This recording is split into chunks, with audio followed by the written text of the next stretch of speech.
whether you eat Asian food or act Asian Chinese, you're still Chinese no matter what. And it's because it's inherited. So your father was Chinese, his father, his father. Then he busted out Romans chapter 5, verse 12, which tells us through one man, Adam, sin entered the world and death, right? So it was inherited unto us.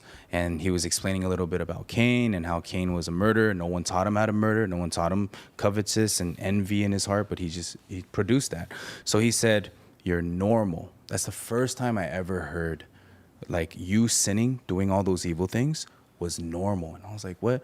My CDC number, I'm known by my California Department of Correction number, my YA number, Youth Authority number. So people are always telling me that you have issues, you're mental, it's over for you, you're gonna burn in hell. I've had chaplains tell me that in prison, and because I was Muslim, so like for 3 years in prison, so I would super debate. And I like, Jesus did this, he's a prophet, you guys are wrong, blah, blah. So, pastor was telling me that sin is not an action, it's an identity. You're born that way. The second thing is John 16 verse 9 tells us that sin is unbelief, meaning what you think affects the way you feel, and the way you feel affects behavior. He said, Johnny, you didn't know that. So when you're lustful or when you want to rob somebody, you're trying to fix the behavior, but it's already bled through your mind and your heart, basically. So if you stop it at the root, which is the thought process, that's when you actually can stop it from manifesting into behavior. He's like, so you're trying to, like take care of your own life. You're an imperfect person trying to produce perfection by yourself.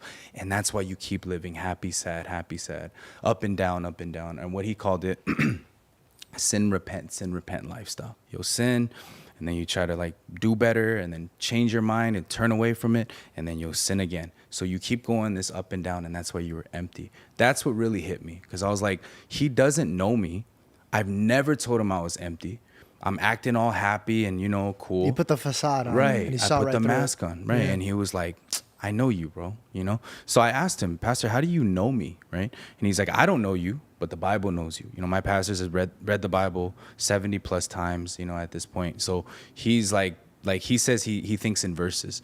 And at first, I didn't understand that. Now, however, when I'm reading, I'm like, oh my gosh, verses just pop up, randomly when a person is speaking. I'm like, oh, why am I thinking about King Nebuchadnezzar right now?